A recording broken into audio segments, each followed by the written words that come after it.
ঐক্যবদ্ধভাবে একতাবদ্ধভাবে এক প্ল্যাটফর্মে দাঁড়িয়ে মাসলাক যার যার, ইসলাম সবার, এই জায়গায় দাঁড়িয়ে প্রতিবাদ করতে হবে। ভারতবর্ষের স্বাধীনতার পিছনে আমাদের অবদান আছে। আমরা স্বাধীনতা দিয়েছি ভারতবর্ষকে। মনে রাখবেন, যেমন ভারতবর্ষের স্বাধীনতার পিছনে আমাদের অবদান আছে, তেমন ভারতবর্ষের সংবিধানকে অক্ষুণ্ণ রাখা আমাদের দায়িত্ব আছে। আজকে আমরা মুসলিম পার্সোনাল ল বোর্ডের সভাপতিত্বে এবং পশ্চিমবাংলার বিভিন্ন সংগঠনের উদ্যোগে আজকে দলবদ্ধ হয়েছি কলকাতার রানী রাসমণি এভিনিউতে। যদিও সভাটা শহীদ মিনারে হওয়ার কথা ছিল, কিন্তু আজ রানী রাসমণি এভিনিউ আমরা দলবদ্ধ হয়েছি। মনে রাখবেন, আল্লাহ পাক কোরআনের মধ্যে এলান করে দিচ্ছেন, লান তানালুল বিররা হাত্তা তুনফিকুনা মিম্মা তুহিব্বুন।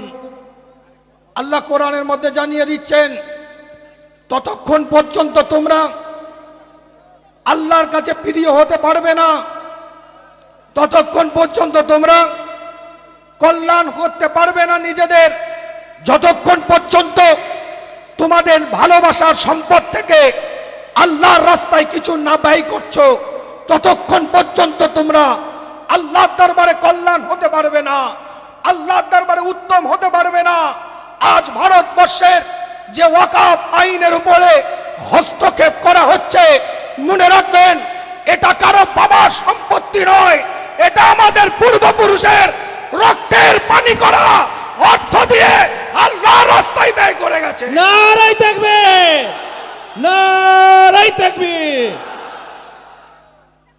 আল্লাহ নবী আল্লাহ রসুলের যুগে একজন সাহাবা এসে সরকারে কায়নাতের দরবারে, মদিনাত দুলালের দরবারে, ইমামুল মুরসালিনের দরবারে এসে বলছে, হুজুর আমার 7টা বাগান আছে, 600 খেজুরের গাছ আছে।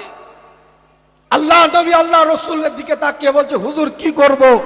হুজুর বললেন, তুমি আল্লাহর রাস্তায় দান করে দাও।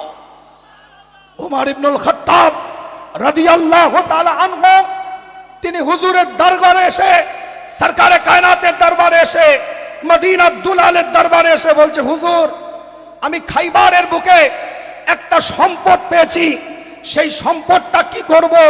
বর্তমানে যেটা সৌদি আরবের মধ্যে অবস্থিত খাইবার, এই খাইবারের বুকে একটা সম্পদ পেয়েছি, ওটা কি করব? আল্লাহ নবী আল্লাহ রসুল বললেন, তুমি আল্লাহর রাস্তায় দান করে দাও। ওয়াকফ এটা আজ থেকে নয়, আল্লাহর রাস্তায় কোন জিনিসকে পার্মানেন্ট ভাবে ব্যয় করার নাম ওয়াকফে লিল্লাহ। আজকে আমাদের পূর্বপুরুষ আমাদের এই সম্পদগুলোকে দিয়ে গিয়েছিলেন মসজিদের জন্য, মাদ্রাসার জন্য, মক্তবের জন্য, আপনার কিছু জনহিত কাজ করার জন্য। একটা হচ্ছে রিলিজিয়াস পারপাস, আর একটা হচ্ছে সোশ্যাল কাজ। এই দুটো কাজে এই সম্পদের আয়টা ব্যয় হবে। এতদিন আমরা লড়াই করেছি, আজকে জানিয়ে দিতে চাই, রানী রাসমণি এভিনিউ থেকে এতদিন আমরা লড়াই করেছিলাম এনআরসির বিরুদ্ধে, লড়াই করেছিলাম এনপিআর এর বিরুদ্ধে, লড়াই করেছিলাম সিএএ বিলের বিরুদ্ধে। মনে রাখবেন, ওটা আমাদের নাগরিকত্বের অস্তিত্বের লড়াই ছিল, ওটা আমাদের নাগরিকত্বের অস্তিত্বের লড়াই ছিল। কিন্তু এই ওয়াকফ বিল, এটা আমাদের ঈমানের অস্তিত্বের লড়াই।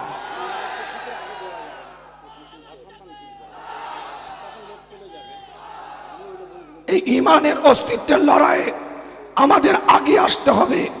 মনে রাখবেন, ছোট্ট করে কথাটা বলি, বিস্তারিত ব্যাখ্যায় আপনাদেরকে বক্তব্য দিয়ে আমি কষ্ট দেব না। বিভিন্ন জায়গা থেকে মানুষ এসেছেন আপনারা। ভারতবর্ষ 1913 খ্রিস্টাব্দে স্বাধীনতার পূর্বে ওয়াকফের উপরে ব্রিটিশ পিরিয়ডে একটা বিল আনা হয়। পরবর্তীতে 1923 সালে সেটাকে সংশোধন করা হয়। জাস্টিস আমির আলীর নেতৃত্বে 1936 সালে সেটাকে আইন স্বীকৃতি দেওয়া হয়। স্বাধীনতার পরে 1954 খ্রিস্টাব্দে নতুন করে আবার ওয়াকফের সংশোধনীয় বিল নিয়ে আসা হয়। এবং শেষবার 1995 সালে আপনার সংশোধন করে ওয়াকফ বিল আনা হয়। আজ যে কর্মকাণ্ডের সাথে আমরা জড়িত আছি, মনে রাখবেন এ কাজ মানবতার কাজ। এ কাজ আজকে আপনার আমার নৈতিক দায়িত্ব, নৈতিক কর্তব্য বলে আমরা মনে করব, ঈমানি দায়িত্ব, ঈমানি কর্তব্য বলে মনে করব। আজকে আল্লাহ আমাদের সকলকে দলবদ্ধভাবে, একতাবদ্ধভাবে এক প্ল্যাটফর্মে দাঁড়িয়ে মাসলাক যার যার, ইসলাম সবার, এই জায়গায় দাঁড়িয়ে প্রতিবাদ করতে হবে। বন্ধ করেন দলাদলি, বন্ধ করেন ইখতিলাফ, বন্ধ করেন জুজিয়াত মাসলাকের ইখতিলাফ। প্ল্যাটফর্ম তৈরি করেন, একটা জায়গায় এসে ও আপনার মুসলিম পার্সোনাল ল বোর্ডের হাতকে মজবুত করেন, যে হাত যেন এই কালো আইনের বিরুদ্ধে লড়াই করে ভারতবর্ষকে নতুন দিশা দিতে পারে। স্বাধীনতার পিছনে আমাদের অবদান আছে, ভারতবর্ষের স্বাধীনতার পিছনে আমাদের অবদান আছে। আমরা স্বাধীনতা দিয়েছি ভারতবর্ষকে, মনে রাখবেন যেমন ভারতবর্ষের স্বাধীনতার পিছনে আমাদের অবদান আছে, তেমন ভারতবর্ষের সংবিধানকে অক্ষুণ্ণ রাখা আমাদের দায়িত্ব আছে।